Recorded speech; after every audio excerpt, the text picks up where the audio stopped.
శ్రీ సీతారామాభ్యాం నమః. శ్రీ గురుభ్యో నమః.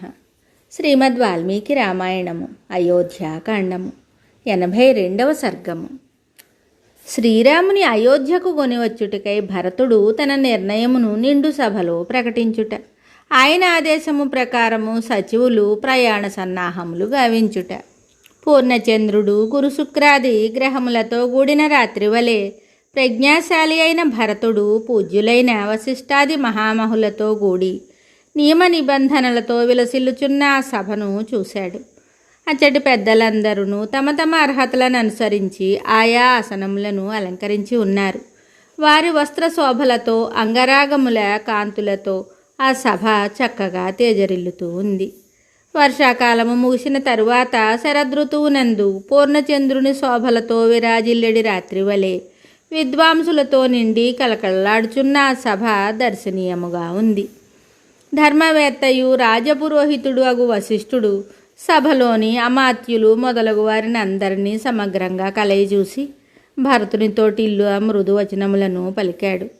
నాయనా భరత, మీ తండ్రి అయిన దశరథ మహారాజు ధర్మబద్ధముగా ఈ కోసల దేశమును ఎక్కువ కాలము పరిపాలించి ధనధాన్య సంపదలతో తొలతూగుచుండెడి ఈ విశాల రాజ్యమును నీకు అప్పగించి తాను స్వర్గస్థుడయ్యాడు. సత్యసంధుడైన శ్రీరాముడు పరంపరగా వచ్చుచున్న సత్పురుషుల పెద్దల సాంప్రదాయములను పాటిస్తూ ఉదయించిన చంద్రుడు వెన్నెలను విడువనట్లు తాను తండ్రి ఆదేశమును త్రోసిపుచ్చక దానిని అనుసరించెను. భరత, ఈ రాజ్యమును నీ తండ్రి అయిన దశరథ మహారాజు నీకు అప్పగించాడు. అన్నయ్యకు శ్రీరాముడు దానిని ఆమోదించాడు. ఈ రాజ్యము నిష్కంటకమైనది. వెంటనే రాజ్యాభిషిక్తుడవై దీనిని పాలింపుము. మంత్రులను సంతోషిస్తారు. మన రాజ్యమునకు నలుదిక్కులయందు గల సామంతరాజులను, అపరాంత దేశవాసులైన యవనులను, సముద్రద్వీపవాసులైన రాజులను, కోట్ల కొలదీ రత్నములను నీకు కానుకలుగా ఇస్తారు. ధర్మజ్ఞుడైన భరతుడు వంశ సాంప్రదాయమును అనుసరించి సోదరులలో జ్యేష్ఠుడు రాజగుట ధర్మమని తలచిన భరతుడు వశిష్ఠుని మాటలను విని శోకమున మునిగాడు. తరువాత అతడు శ్రీరాముడే ప్రభువు కావలనను కోరికతో మనస్సునందు ఆయనను స్మరిస్తూ శరణుజొచ్చాడు.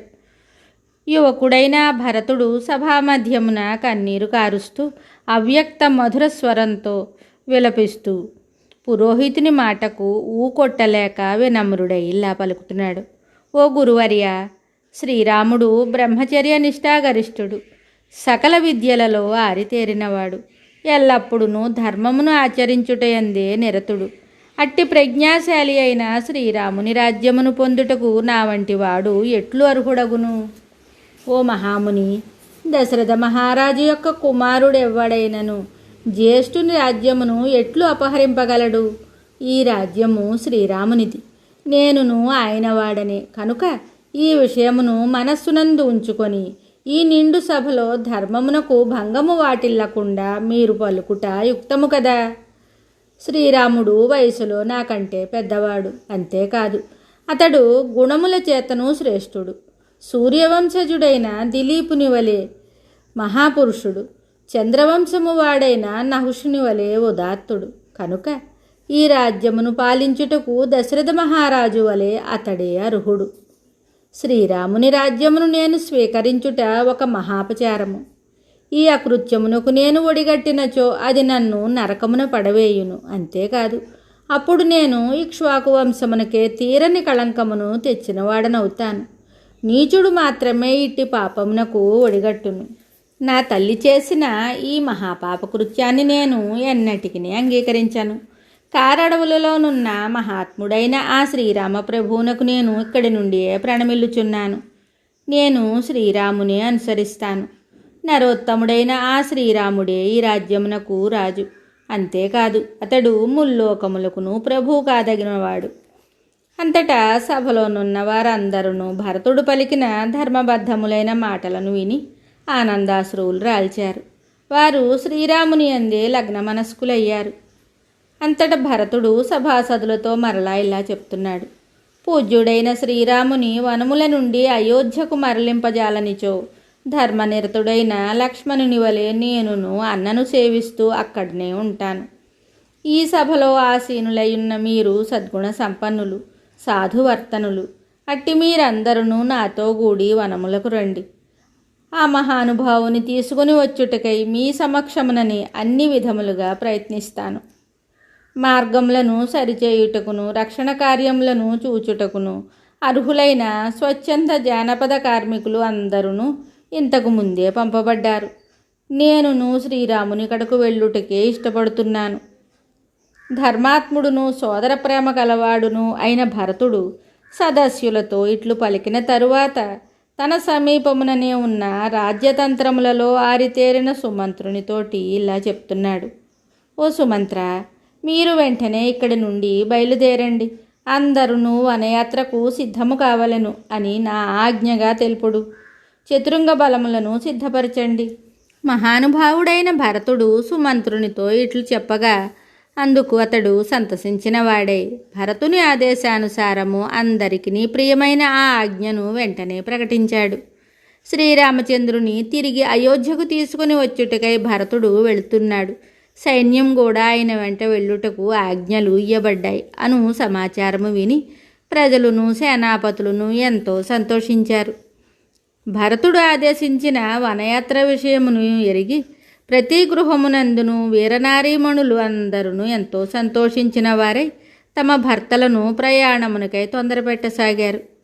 అంతటా సేనాపతులు మనోవేగముతో సాగిపోగల అశ్వములతోనూ, ఎద్దుల బండ్లతోనూ, రథములతోనూ, కాల్బలములతోనూ వెంటనే బయలుదేరవలసిందిగా తమ సేనలను ఆజ్ఞాపించారు. భరతుడు సర్వసన్నద్ధముగానున్న బలములను చూసి గురువైన వశిష్ఠ మహర్షి సన్నిధిలో ప్రక్కనే ఉన్న సుమంత్రునితో వెంటనే నా రథమును కూడా సిద్ధపరచండి అని చెప్పాడు. అంతటా భరతుని ఆజ్ఞను శిరసా వహించి సుమంత్రుడు ఎంతో హర్షముతో ఉత్తమాశ్వములను పూంచిన రథమును తీసుకుని వచ్చాడు. అప్పుడు దృఢమైన నిశ్చయము గలవాడును, పరాక్రమశాలియు, సత్యనిరతుడును, సముచిత రీతిగా మాట్లాడుచున్నవాడును అయిన భరతుడు మహారణ్యములలో ఉన్న యశస్వియగు తన అన్నను ప్రసన్నుని తీసుకొని వచ్చే విషయమున సుమంత్రునితోటి ఇలా చెప్తున్నాడు. ఓ సుమంత్ర, వెంటనే బయలుదేరి సేనాపతుల దగ్గరకు వెళ్ళి వనములకు రేపే బయలుదేరుటకు బలములను సిద్ధముగా ఉంచుడు అని వారితో తెలపండి. వనముల్లోనున్న శ్రీరాముని ప్రసన్నునిగా చేసుకొని లోకహితార్థమై ఆయనను ఇక్కడికి తీసుకుని రావలను అని నా గట్టి కోరిక. భరతుడిచ్చిన చక్కని ఆజ్ఞలను స్వీకరించి సుమంత్రుడు తన మనోరథము నెరవేరినట్లుగా అనుకున్నాడు. తరువాత అతడు పురప్రముఖులకును, సేనానాయకులకును, మిత్రులకును భరతుని ఆదేశములను వినిపించాడు. అప్పుడు ప్రతి గృహమునందలి బ్రాహ్మణాది సర్వవర్ణముల వారును నడుం బిగించి వేగంగా సాగిపోగల మేలు జాతికి చెందిన గుర్రములను, ఏనుగులను, ఒంటెలను, రథములను సిద్ధపరిచారు. ఇంటింటను ఒకే మాట, మనము శ్రీరాముని కడకు వెళ్ళవలెను, ఆ ప్రభువును ఇక్కడికి తీసుకొని రావలెను. వాల్మీకి మహర్షి విరచితమయ్యే ఆదికావ్యమైన శ్రీమద్ రామాయణమునందలి అయోధ్యాకాండమునందు 82వ సర్గము సంపూర్ణం. శుభం.